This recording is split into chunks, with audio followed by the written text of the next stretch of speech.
Hello, good evening. मैं मोहित और आज हम कर रहे हैं क्लास 9th का चैप्टर 7 ट्रायंगल। ठीक है, मैंने इसका आपको एक लेक्चर मैंने आपको दिया है। इस चैप्टर का मैंने एक लेक्चर आपको दिया है, उसमें मैंने कॉन्ग्रुएंसी को बड़े डिटेल से सिखाया है। ठीक है, पर मेरे को लग रहा है कि आपको थोड़ा कम समझ में अभी भी आया होगा। मैं आज भी ये कॉन्ग्रुएंसी के ऊपर ही बना रहा हूँ। मैं टोटल 2 वीडियो में बच्चों को सिखाता हूँ। ठीक है, तो आप देखना आज मैं थोड़ा और एडवांस लेवल पे थोड़ी और बेसिक चीज़ों को सिखा रहा हूँ, जिससे हमारा कॉन्ग्रुएंसी का सारा कंसेप्ट क्लियर हो जाएगा। ठीक है, पहले सुनना एक बार ध्यान से। मैं हर एक चीज़ सिखाऊंगा, ध्यान से सुनते रहना एक बार। देखो एक बात बताओ, मैंने कहा था कॉन्ग्रुएंट क्या होती है। कॉन्ग्रुएंट होती है जिसकी शेप और साइज दोनों क्या हो, सेम हो। मैंने कहा था ना, ठीक है। मैंने कहा था जिसकी सिर्फ शेप सेम हो और साइज क्या हो, अलग अलग हो, तो उसे क्या कहते हैं, उसे बोलते हैं सिमिलर। उसे क्या बोलते हैं, सिमिलर। पक्की बात है, कोई दिक्कत नहीं है, ठीक है।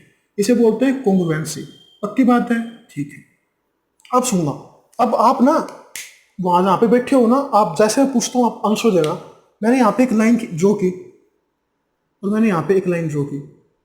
ये टोटल 5 सेंटीमीटर है और ये टोटल 5 सेंटीमीटर है। तो मेरे को बताओ, ये दोनों जो लाइन है, ये कॉन्ग्रुएंट है या सिमिलर है? बताओ एक बार।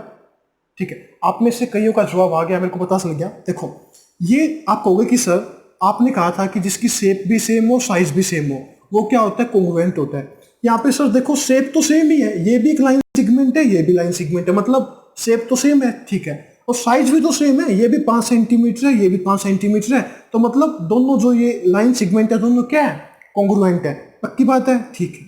अब मेरे को एक बात बताओ, मैंने कहा एक मैंने लाइन सेगमेंट ये ली, एक लाइन सेगमेंट मैंने ये लिया। ये मेरे पास 5 सेंटीमीटर है और ये मेरे पास टोटल 10 सेंटीमीटर है। तो मेरे को एक बताओ, अब ये दोनों कॉन्ग्रुएंट होंगे या सिमिलर होंगे? आप कहोगे कि सर ये बहुत आसान है, इसमें क्या पूछने की बात थी। देखो, दोनों की शेप सर सेम है, साइज तो अलग अलग है ना। ये 5 सेंटीमीटर है, ये 10 सेंटीमीटर है, मतलब ये दोनों क्या होंगे, सिमिलर होंगे। मैंने दिखाया था सिमिलर का ये होता है और इसका कॉन्ग्रुएंट का ये होता है। मैंने ये चीजें क्यों बताई है, मैं चाहता हूँ कि आपको बेसिक की हर एक चीज का कंसेप्ट क्लियर हो कि कॉन्ग्रुएंस का मतलब क्या होता है, सिमिलरिटी क्या होती है। इसलिए मैंने ये चीजें बताई है कि आपको कुछ मतलब वहां पे मैंने थोड़ा मिस कर दिया था, मैंने इसको दोबारा बता दिया। ठीक है, अब सुनना, जो मेन चीजें हैं मैं जो सिखाना चाहता हूँ, ध्यान से सीखना। कई बच्चे गलती करते हैं, कई बच्चे क्या, सारे लगभग सारे गलती करते हैं। सुनना, अब मेरे को एक बात बताओ, मैंने आपको ये 2 ट्रायंगल दिए, आप खुद कॉपी में पेन ले रहे होगे साथ में। मैंने पहले भी कहा आपको कई बार, जब भी लेक्चर देखो मेरा कॉपी पेन साथ में होना चाहिए। ABC कॉन्ग्रुएंट है ट्रायंगल DEF के। पक्की बात है, ठीक है। तो मैंने कहा, सुनना ध्यान से, सुनना।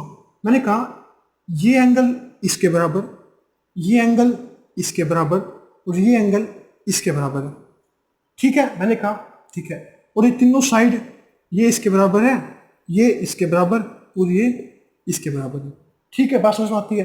तो मैं ये कह रहा हूं आपको, जस्ट मैंने इतना कहा कि इन दोनों को लिख के दिखाओ कि मैं किस वे में लिख सकता हूं। आप कहोगे कि सर इसको अगर लिखना होगा तो ऐसे लिखेंगे, ABC ट्रायंगल ABC कॉन्ग्रुएंट है ट्रायंगल इसके DEF के। पक्की बात है, आपको समझ में आ गया होगा। ठीक है, अब मेरे को एक बात बताओ, आपने इतना लिख दिया, ठीक है। अब मेरे को इसका बताओ, इसको क्या लिखेंगे फिर? मेरे को नहीं पता आपने कैसे लिखा ये, बस मैंने लिख दिया क्योंकि मैंने कई बार यूज किया है, तो आपके मन में भी यही आया हुआ कि ऐसे लिखते हैं। अब मैंने कहा ये है, सुनो ध्यान से।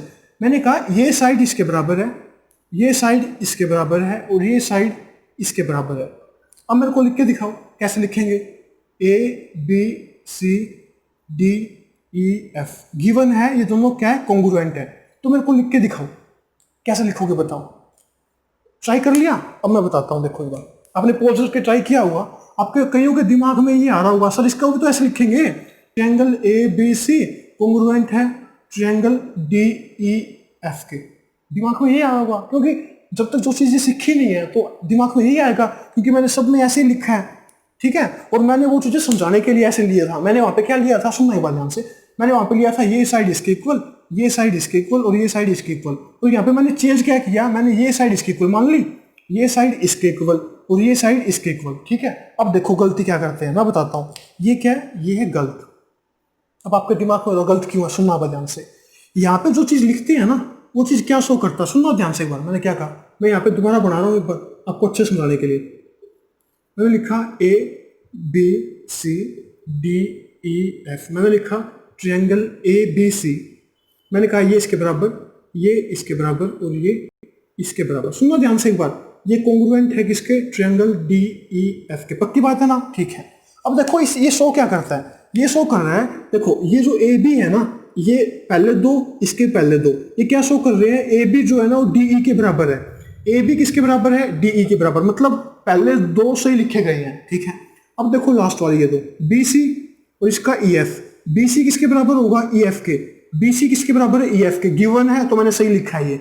अब मैं बारी करता हूँ ए सी की, ए सी यहाँ पे क्या है, डी एफ, इसका पहला तीसरा, इसका पहला तीसरा, ए सी और डी एफ, यहाँ पे ए सी और डी एफ, मतलब ये सही पोजीशन पे लिखे हुए हैं। समझो अभी समझ में आएगा। तो कोई बार मैंने क्या कहा था, ऐसे पे लिखना है। अब बताओ मैंने क्या कहा, जैसे अब सुनना, मैंने इसको क्यों काट दिया, देखो एक बार मैंने क्यों काटा है इसको। मैंने कहा ए बी यहाँ पे, तो इस किसके बराबर होना चाहिए था, डी ई के बराबर। ए बी किसके बराबर होना चाहिए, डी ई के बराबर। तो ये जो ए बी है क्या वो डी ई के बराबर है, आप कहोगे कि सर ठीक है, हाँ मैं मान गया, पहला ठीक हो गया, ठीक है। फिर मैं देख रहा हूँ कि बी सी किसके बराबर होना चाहिए, ई एफ के बराबर। बी सी किसके बराबर होना चाहिए, बी सी किसके बराबर होना चाहिए, आप कहोगे कि सर डी एफ के बराबर दे रखा है। बी सी किसके बराबर दे रखा है, डी एफ के। और यहाँ से आर किसके बराबर रहा है, ये बी सी किसके बराबर आ रहा है। समझ में आया क्या मैं क्या सिखाना चाहता हूँ। बी सी यहाँ पे अगर मैं लिखता हूँ ऐसे, इन दोनों को अगर ऐसे लिखता हूँ तो बी सी यहाँ पे ई एफ के बराबर आ रहा है, और मैंने गिवन क्या था, बी सी किसके बराबर है, डी एफ के, इसलिए कह रहा हूँ ये गलत है। बात समझ में आती है, ठीक है। अब लिखेंगे कैसे इसको, सही से सुनो ध्यान से, लिखेंगे कैसे, देखो एक बार मैंने आपको कहा था अगर दोनों कॉन्ग्रुएंट है तो ये साइड और ये साइड बराबर है, तो इसका जो कोरस्पोंडिंग एंगल होगा, इसका कोरस्पोंडिंग एंगल ये है और इसका जो कोरस्पोंडिंग एंगल ये है, तो दोनों क्या होंगे, इक्वल होंगे। तो आप ऐसे लिखो, यहाँ पे सी लिखो और यहाँ पे एफ लिखो। पक्की बात है, मैंने कहा ये साइड इसके बराबर है, लिखने का तरीका सिखा रहा हूँ। ये तो इसका कोरस्पोंडिंग एंगल क्या है, ये सी, इसका कोरस्पोंडिंग एंगल क्या है, ये एफ। पक्की बात है, ठीक है। मेरे को पता है ये साइड इसके बराबर है, तो इस साइड का कोरस्पोंडिंग एंगल क्या है, ए, और इस साइड का कोरस्पोंडिंग एंगल क्या है, ई। तो यहाँ पे क्या लिखोगे, ए, और यहाँ पे क्या लिखोगे, ई। पक्की बात है, कोई दिक्कत नहीं है ना, ठीक है। ये साइड और ये साइड बराबर है, तो इसके सामने का कोरस्पोंडिंग एंगल ये, इसके सामने का कोरस्पोंडिंग एंगल, दोनों इक्वल होंगे, मैंने सिखाया है। तो यहाँ पे क्या होगा, बी, और यहाँ पे क्या होगा, डी, मतलब दोनों क्या है, कॉन्ग्रुएंट है। पक्की बात है ना, ठीक है। अब मैंने यहाँ पे अब मैच करके देखो क्या प्रूफ हो रहा है क्या। अब देखो मैंने जो गिवन था, मैंने सी ए किसके बराबर है, एफ ई के बराबर। सी ए किसके बराबर है, सी ए किसके बराबर है, एफ ई के बराबर। आ गया ना, अब आ गया ना। देखो यहाँ पे क्या था, सी ए किसके बराबर था, डी एफ के, मतलब गलत शो कर रहा था ये डी, ये शो कर रहा था ए सी किसके बराबर है, डी एफ के बराबर, ये तो है ही नहीं। और यहाँ पे देखो अब सी ए किसके बराबर शो कर रहा है, एफ ई के बराबर। सी ए एफ ई सही शो कर रहा है। अब देखो ये ए बी किसके बराबर शो कर रहा है, ई डी के बराबर। ए बी किसके बराबर शो कर रहा है, ई डी के बराबर, सही शो कर रहा है, जो मैंने गिवन है, ठीक है। अब देखते हैं इसको, सी बी और एफ डी। सी बी कितना है, सी बी, और एफ डी कितना है, एफ डी, ये इसके बराबर था ना, ये शो भी कर रहे हैं। बात समझ में आती है क्या, ठीक है। एक बार एग्जांपल दो, सुनो एक बार। अब मैंने क्या गिवन है, सुनो एक बार में कम समझ में आए कोई दिक्कत नहीं है, आप इसको 2-3 बार करके देखोगे तो समझ में आ जाएगा कि मैं समझाना क्या चाहता हूँ आपको। ये चीजें भी जरूरी है। सुनो एक बार, मैंने कहा ये दोनों कॉन्ग्रुएंट है, ठीक है, और गिवन क्या है मेरे को, A B C D E F, ठीक है। सुनना ध्यान से, मैंने कहा दोनों कॉन्ग्रुएंट है। मैंने कहा एंगल ए इसके बराबर है, एंगल इसके बराबर है, ये इसके बराबर है, ठीक है। तो आप समझते होगे ना, इसके सामने की साइड, मतलब इसके सामने की जो कोरस्पोंडिंग साइड होगी और इसके सामने जो कोरस्पोंडिंग साइड होगी इक्वल होगी। समझ गए होगे ना, क्योंकि मैंने कॉन्ग्रुएंट दे रखा है, मैंने पहले लेक्चर में सब कुछ सिखाया है। अब मैं कह रहा हूँ इसको लिख के दिखाओ, कैसे लिखोगे। आप कहोगे कि सर यहाँ का एंगल ए, ये ए किसके बराबर है, इसका एंगल डी। पक्की बात है। इसका एंगल बी और इसका एंगल इसके बराबर, ई के बराबर। इसका एंगल सी और इसका एंगल क्या है, एफ, दोनों क्या होंगे, कॉन्ग्रुएंट होंगे। पक्की बात है ना, ठीक है। अगर आपको फिर भी देखना है, आप कहोगे कि सर ए बी किसके बराबर होना चाहिए, डी ई के बराबर, तो होगा ए बी किसके बराबर होगा, डी ई के बराबर। कैसे, देखो ये तीसरा एंगल है, ये एंगल इसके बराबर है, तो इसकी जो कोरस्पोंडिंग साइड है ये बराबर होगी ना। मैंने सिखाया सब कुछ आज, जो लेक्चर में डाला था, ये इसके बराबर और ये इसके बराबर। बी सी, ए बी किसके बराबर होगा, ई डी के बराबर। ए बी किसके बराबर है, डी ई के बराबर। बात समझ में आती है ना, मेरी बात समझ में आ रही है ना, मैं क्या सिखाना चाहता हूँ। ये चीजें सीखो। अब सुनो, मैं थोड़ा मॉडिफाई कर रहा हूँ इसको। अब देखो एक बार हो, जब तक मेरे को तसल्ली ना हो जाए ना, तब तक मैं क्वेश्चन देता ही रहता हूँ। सुनो एक बार, मैंने कहा ये ट्रायंगल है, मैंने कहा A B C D E F, ये दोनों कॉन्ग्रुएंट है, ठीक है। ये एंगल इसके बराबर है, ये एंगल इसके बराबर है, और ये जो तीसरा एंगल है इसके बराबर है। अब मेरे को इनकी कॉन्ग्रुएंसी लिख के दिखाओ कि कैसे अरेंज करोगे। लिख लिया पॉज करके? अब मैं बताता हूँ, देखो लिख लिया होगा पॉज करके आपने। अब देख सुनो, मैंने हमेशा कहा है पॉज करके पहले खुद करने की कोशिश करना, फिर यहाँ पे देखना। ये एक एंगल है, मान लो ये एंगल इसके बराबर है ना, ठीक है, मैं यहाँ पे बी लिखता हूँ और ये इसके बराबर है तो यहाँ पे मैंने डी लिखा। कोई दिक्कत है क्या यहाँ तक? पक्की बात है। ये दो है, ये किसके बराबर है? इसके बराबर है। यहाँ पे मैंने सी लिखा, यहाँ पे मैंने क्या लिखा? एफ लिखा। ये तीन मतलब ए किसके बराबर है? ई के बराबर। मैंने यहाँ पे क्या लिखा? ए, और यहाँ पे मैंने क्या लिखा? ई। तो ये इसको ऐसे लिखूंगा मैं। बात समझ में आ गई ना मेरी? ठीक है। अब कईयों के मन में डाउट हो रहा होगा, सर साइड कैसे इक्वल होगी? जब साइड देख लो, बी सी किसके बराबर होगी? डी एफ के। बी सी किसके बराबर होगी? डी एफ के। देख लो कैसे होगा। देखो अभी बताता हूँ। देखो ये इसके सामने की साइड, ये कॉरस्पॉन्डिंग साइड है तीसरे के सामने की। तीसरे के सामने की कॉरस्पॉन्डिंग साइड क्या है? ये, ठीक है। एक बार सुनना ध्यान से मैं क्या कह रहा हूँ। बी सी क्या है? बी सी ये है ना, और डी एफ क्या है? डी एफ ये। दोनों होगी प्रूफ। बी सी किसके बराबर है? डी एफ के। क्योंकि इस ये तीसरा एंगल और तीसरा एंगल दोनों इक्वल थे, तो इसके कॉरस्पॉन्डिंग साइड ये और ये तो इक्वल होंगी। वो मैंने आपको प्रूफ करके दिखा भी दिया, ठीक है।